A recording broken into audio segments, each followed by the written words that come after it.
वो सर्द भरी काली घनी अंधेरी रात थी। पीर बाबा एक मोटी शॉल ओढ़े हुए अपने घर के बाहर गहरी सोच में डूबे हुए थे। पीर बाबा का घर कश्मीर के एक पहाड़ी इलाके में सन्नाटे में बना हुआ था।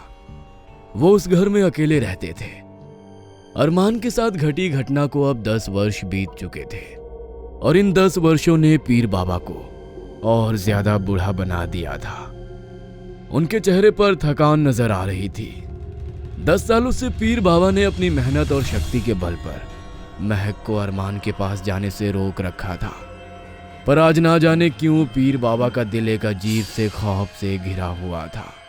उस खौफ से घिरे हुए कुछ देर तक पीर बाबा अपने घर के बाहर खड़े रहे, मगर बाहर अब सर्दी बहुत ज्यादा बढ़ चुकी थी, जो पीर बाबा के लिए अब असहनीय होती जा रही थी।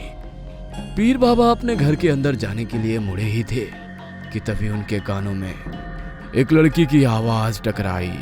तुम्हें वाकई लगा था कि तुमने मुझे अरमान के पास जाने से अब तक रोक रखा है? पीर बाबा ने जैसे ही पलटकर देखा तो उनके सामने एक सुंदर लड़की खड़ी हुई, उन्हें गुस्से से घूर रही थी। पीर बाबा का दिल ना जाने क्यों अनहोनी आशंकाओं से धड़कने लगा। ना जाने क्यों उनके शरीर के रोंगटे दहशत से खड़े होने लगे और उनकी आवाज में एक अजीब सी कपकपाहट सी पैदा हो गई। पीर बाबा कांपते हुए उस लड़की की ओर देखकर बोले, कौन हो तुम? वही जिसे तुम उसके पति से मिलने से 10 साल तक रोकने की कोशिश करते रहे। उस लड़की की बात सुनकर पीर बाबा अंदर तक कांपते हुए बोले, इसका मतलब तुम मगर पीर बाबा का वाक्य पूरा होने से पहले ही वह लड़की गुस्से से पीर बाबा की ओर बोली, हाँ, मैं महक हूँ, एक जिन्नादी।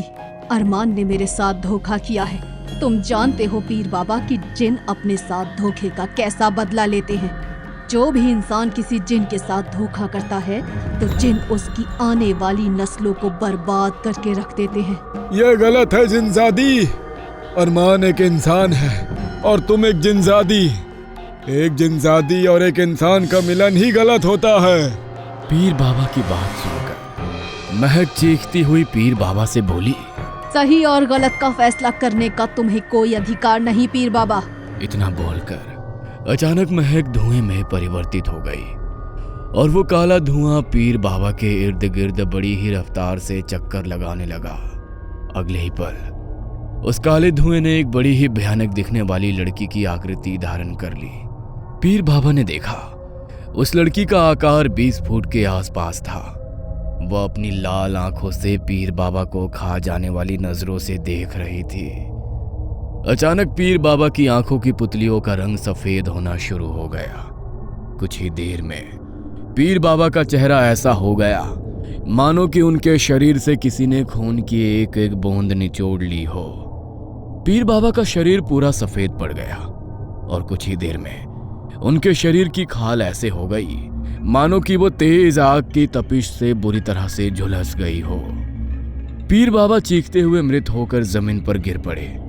पीर बाबा की चीख सन्नाटे को चीर गई। पीर बाबा की मृत्यु होते ही अचानक वो भयानक दिखने वाली लड़की वहां से गायब हो गई। इस घटना के 2 दिन बाद जिया काफी देर से अपने पति आरिफ का वेट कर रही थी।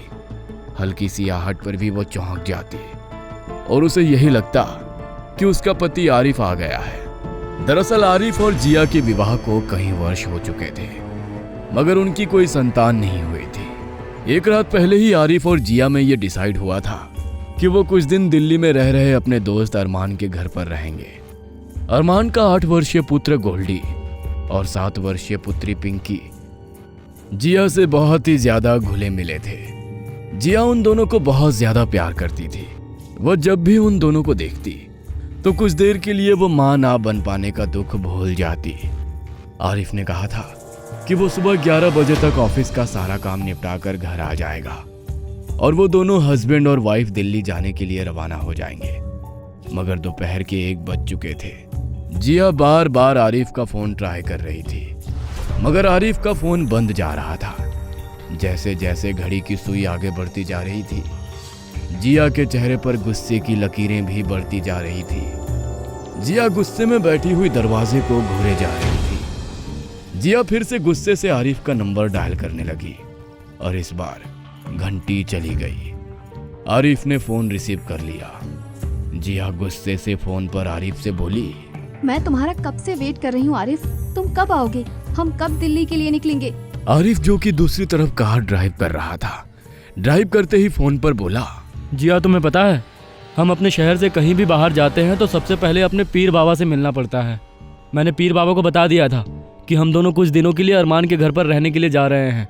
पीर बाबा ने मुझसे कहा था कि मुझसे मिले बगैर हम दोनों ना जाएं। वो हम दोनों के हाथों अरमान को कुछ ताबीज़ पहुंचाना चाहते हैं। तुम तो जानती हो कि अरमान कितनी मुसीबत से उस जिनजादी के चंगुल से आज़ाद हुआ था और बेचारे पीर बाबा तब से ताबीज़ों के जरिए उस जिनजादी को अरमान तक पहुंचने से रोक रहे हैं। आरिफ की बात सुनकर जिया का गुस्सा ठंडा पड़ गया और वो मुस्कुराती हुई फोन पर बोली, अगर ऐसी बात थी तो तुम्हें मुझे फोन करके बताना चाहिए था। अरे टेंशन मत लो जिया, मैं पीर बाबा के घर से कुछ ही दूर हूँ। पीर बाबा से मिलकर मैं तुम्हारे घर पहुँच रहा हूँ, फिर हम दोनों दिल्ली के लिए रवाना हो जाएंगे। इतना कहकर फोन कट गया। तभी जिया के कानों में दो बच्चों के खिलखिलाने की आवाजें टकराई। जिया उन आवाजों को अच्छी तरह से पहचानती थी। वो आवाजें किसी और की नहीं बल्कि गोल्डी और पिंकी की थी। जिया बुरी तरह से चौंकती हुई अपने आप से बोली, ये तो गोल्डी और पिंकी की आवाजें हैं, मगर वो तो दिल्ली में है, फिर उनकी आवाजें मेरे रूम से क्यों आ रही हैं? कहीं ये मेरा वहम तो नहीं? तभी दोनों बच्चों के हंसने की आवाजें तेज हो गई। जिया दौड़ते हुए अविश्वास भरे अंदाज में अपने रूम की ओर चली गई, मगर जैसे ही उसने अपना रूम का दरवाजा खोला तो सामने का दृश्य देखकर जिया के गले से दहशत की चीख निकल गई और वो बेहोश हो गई। दिल्ली अरमान का बंगला। शाम के 4 बज चुके थे। अरमान काफी देर से अपने बंगले के गार्डन में बैठा हुआ अपने दोस्त आरिफ और उसकी पत्नी जिया का ही इंतजार कर रहा था कि तभी उसकी पत्नी सोनिया वहां आकर अरमान से बोली, मुझे नहीं लगता कि वो दोनों आज आ पाएंगे। समझ नहीं आ रहा सोनिया, कल आरिफ ने मुझसे कहा था कि वो पहली फ्लाइट पकड़कर दिल्ली आ जाएगा, पर अब ना तो उसका फोन लग रहा है और ना उसकी बीबी का। बेचारे बच्चे भी सुबह से बड़ी बेसब्री से उन दोनों का इंतजार ही कर रहे हैं। इतना बोलकर सोनिया अंदर चली गई। सोनिया के अंदर जाते ही अरमान के कानों में एक बूढ़ी औरत की आवाज टकराई जो कि अरमान के बंगले के बाहर भीख मांग रही थी। मुझे कुछ खाने को दे दो, मैं 2 दिन से भूखी हूँ। अरमान धीरे धीरे कदमों से चलता हुआ अपने बंगले के बाहर आकर खड़ा हो गया। अरमान ने देखा बंगले के बाहर एक बूढ़ी औरत खड़ी हुई थी। अरमान अपनी जेब से कुछ पैसे निकालकर उस बूढ़ी औरत को देते हुए बोला, ये लीजिए, जाकर कुछ खा लीजिएगा। तभी बूढ़ी औरत अरमान को रहस्यमय अंदाज में अजीब सी नजरों से घूरती हुई बोली, खाना मांगने का तो केवल एक बहाना था, मुझे तो तुझे बाहर की ओर बुलाना था। यह सुनकर अरमान बुरी तरह से चौंकता हुआ बोला, क्या कहना चाहती हैं आप? मैं कोई मांगने वाली नहीं हूँ। अगर तुम मांगने वाली नहीं हो तो फिर कौन हो? इससे तुम्हें कोई मतलब नहीं है। मैं बस तुम्हें ये चेतावनी देने आई हूँ कि तुम्हारे पास जो आने वाला है वो तुम्हारा दोस्त नहीं, और जो तुम्हारे पास आने वाली है ना ही वो तुम्हारे दोस्त की पत्नी है। तेरे और तेरे परिवार की जान खतरे में है। खतरा? कौन से खतरे की बात कर रही हो तुम? वही खतरा जिसे तू रोज महसूस करता है, मौत का खतरा। और उसी मौत के खतरे की वजह से तू आज तक अपने गांव वापस नहीं गया। बूढ़ी औरत की बात सुनकर अरमान बुरी तरह से चौंक पड़ा। अरमान कांपते हुए बोला, तुम इस बारे में कैसे जानती हो? मैं बहुत कुछ जानती हूँ। मैं जिन जादू की महक महसूस कर लेती हूँ। एक बात कान खोल कर सुन ले, जिस इंसान पर जिनजादी की नजर पड़ जाती है फिर वो इंसान अपनी जिंदगी में कभी सुकून से नहीं रह पाता। और पर तूने तो जिनजादी के साथ निकाह किया है, वो तेरी बीवी है। फिर तूने सोच भी कैसे लिया कि वो तुझे ऐसे ही छोड़ देगी? और उसके बाद तूने अपनी जिंदगी की सबसे बड़ी गलती ये की कि तूने दूसरी लड़की से निकाह भी कर लिया। बेवकूफ इंसान जिन इंसानों की तरह नहीं होते। एक जिनजादी अपने पति की जिंदगी में कभी दूसरी औरत को बर्दाश्त नहीं कर सकती। यह सुनकर अरमान बुरी तरह से घबरा गया। उसकी आंखों के सामने 10 वर्ष पुराने भयानक दृश्य चलने लगे। अरमान कांपता हुआ गिड़गिड़ाने वाले अंदाज में उस बूढ़ी औरत की ओर देखकर बोला, आपको मेरे बारे में जब इतना मालूम है तो फिर आप मेरी मदद क्यों नहीं करती? बूढ़ी औरत इससे आगे अरमान से कुछ कहने ही वाली थी कि तभी एक तेज हवा का झोंका अरमान और उस बूढ़ी औरत के शरीर से टकराया। अचानक उस बूढ़ी औरत के चेहरे पर दहशत की लकीरें झलकने लगी। बूढ़ी औरत अचानक अरमान की नजरों के सामने से गायब हो गई। अरमान हक्का बक्का ना जाने कब तक वहां पर खड़ा रहा। सच तो ये था कि अरमान ये समझ ही नहीं पा रहा था कि उसने जो देखा वो सच था या उसके दिमाग का वहम था। अचानक उसके कंधे पर पीछे से किसी ने हाथ रखा। अरमान ने जैसे ही पलट कर देखा तो वो बुरी तरह से चौंक पड़ा। अरमान ने देखा कि पीछे उसका दोस्त आरिफ खड़ा हुआ उसे रहस्यमय अंदाज में देख रहा था। आरिफ, तुम कब आए? आरिफ अरमान की ओर देखकर बोला, मैं ना जाने कितनी देर से तुम्हारे पीछे खड़ा हूँ, मगर तुम पता नहीं कौन से ख्यालों में गुम हो। अरे मैं तो काफी देर पहले ही आ गया था और जिया तो अंदर बैठी हुई भाभी से बातें कर रही है। आरिफ की बात सुनकर अरमान बुरी तरह से हैरत में पड़ गया। तुम अंदर चलो, मैं जरा एक काम निपटा कर आता हूँ। अरमान अपने बंगले के अंदर चला गया। बंगले के अंदर अरमान ने देखा कि आरिफ की पत्नी सोनिया जिया से हंस हंस कर बातें कर रही थी। ना जाने क्यों आज अरमान को आरिफ की पत्नी जिया का चेहरा बदला हुआ दिखाई दे रहा था। ना जाने क्यों उसे जिया के चेहरे को देखकर किसी और चेहरे की याद आने लगी। अरमान अपने मन की कैफियत को अपने चेहरे से छुपाकर सीधा जिया की ओर चला गया और मुस्कुराते हुए जिया की ओर देखकर बोला, तुम्हें पता है मैं और सोनिया कितनी देर से तुम्हारा ही इंतजार कर रहे थे। गोल्डी और पिंकी तो सुबह से दरवाजे से हट ही नहीं रहे थे। अरमान की बात सुनकर जिया अजीब से अंदाज में अरमान की ओर देखने लगी। जैसे ही अरमान की नजर जिया की आंखों पर पड़ी, अरमान को अपना दिमाग बुरी तरह से हिलता हुआ सा महसूस होने लगा। जिया की आंखें देखकर अरमान को अचानक महक की आंखें याद आने लगी और अरमान उन आंखों को कैसे भूल सकता था। अरमान उन्हीं ख्यालों में डूबा हुआ था कि तभी जिया की आवाज उसके कानों में टकराई।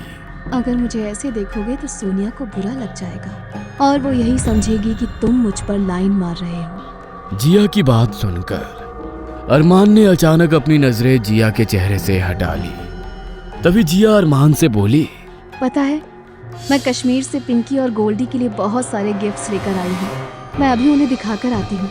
इतना बोलकर पिंकी और गोल्डी के रूम में जाने लगी।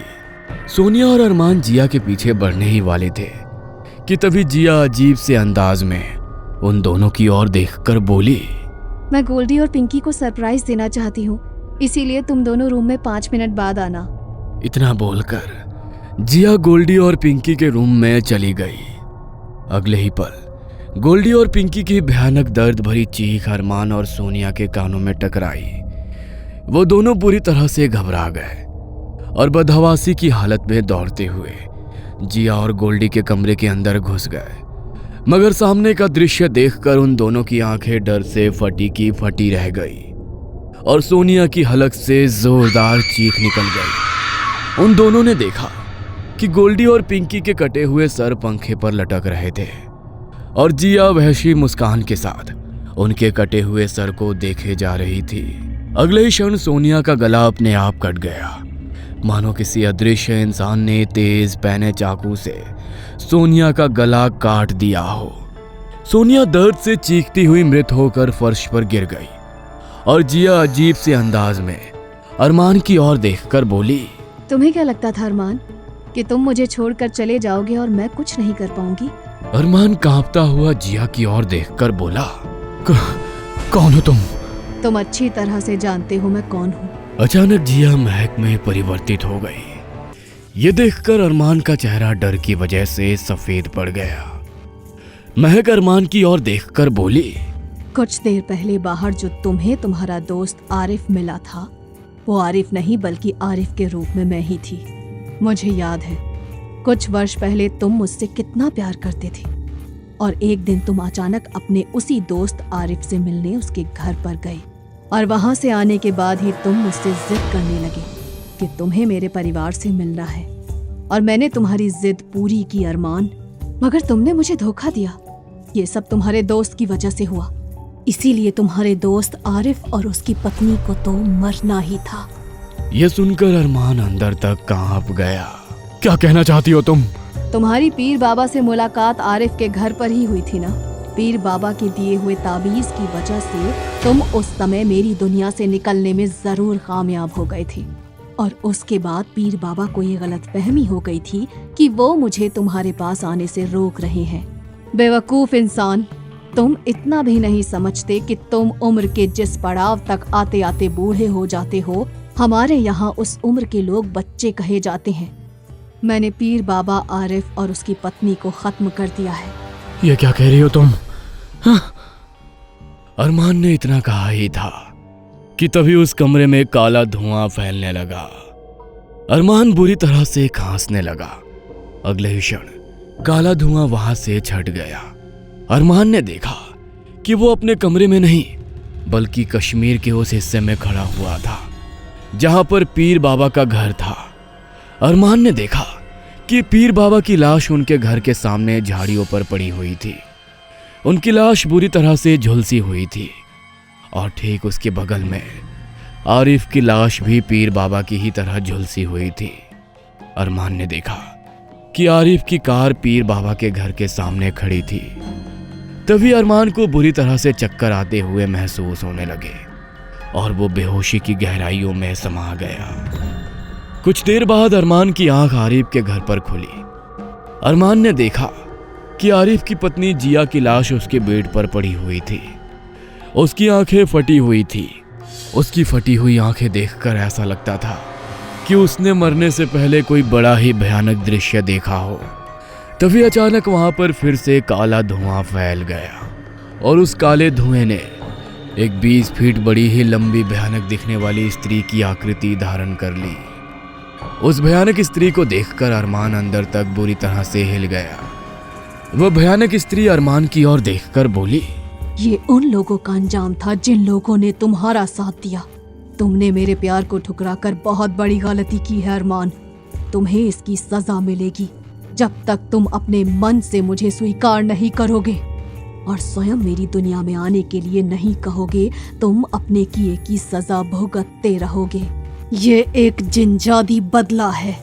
अचानक अरमान को बुरी तरह से चक्कर आ गए और वो बेहोश हो गया। कुछ देर बाद जब उसकी आंख खुली तो उसने अपने आप को अपने ही घर पर पाया। उसने देखा कि उसके हाथ में एक लंबा सा चाकू था और उसकी आंखों के सामने उसकी पत्नी और बच्चियों की लाश पड़ी हुई थी और एक पुलिस वाला खड़ा हुआ उसे घूरे जा रहा था। पुलिस वाला उसकी ओर देखकर बोला, मैं तुम्हें तुम्हारी बीवी और बच्चों के कत्ल के जुर्म में गिरफ्तार करता हूं मिस्टर अरमान। यह सुनकर अरमान बुरी तरह से चौंक पड़ा। सच तो यह था कि अरमान अपने होश खो चुका था। उसकी समझ में नहीं आ रहा था कि उसके साथ आखिर हुआ क्या था। अरमान ने पुलिस वाले को बहुत समझाने की कोशिश की मगर पुलिस वाले ने उसकी बात पर विश्वास नहीं किया। अरमान को जेल पहुंचा दिया। जेल की सलाखों के अंदर अरमान फूट फूट कर रोने लगा। कुछ समय बाद अरमान को नींद आनी बंद हो गई। वह रात भर जाग कर गुजार देता। एक दिन अरमान रात के समय गहरी सोच में डूबा हुआ था कि तभी अचानक अरमान के कानों में उसी बूढ़ी औरत की आवाज टकराई जो कुछ दिन पहले उसके बंगले के बाहर भीख मांग रही थी। अरमान अचानक से उठकर बैठ गया। अरमान ने देखा कि सलाखों के अंदर वही बूढ़ी औरत बैठी हुई उसे घूर रही थी। अरमान उस बूढ़ी औरत की ओर देखकर बोला, तुम लॉकअप के अंदर कैसे आई? मैं कहीं भी आ जा सकती हूँ। आखिर कौन हो तुम? सवाल ये नहीं कि मैं कौन हूँ, सवाल ये है कि तुम उस जिनजादी की बात को मत मानना। तुम कभी उसकी दुनिया में जाने के लिए राजी मत होना। मैं जानती हूँ कि तुमने अपने बीवी बच्चों को नहीं मारा। तुम्हारी पहली पत्नी ने, जो कि जिन्नादी है, उसने तुम्हें तड़पाने के लिए ये सजा दी है। इतना कहकर वो बूढ़ी औरत वहां से गायब हो गई।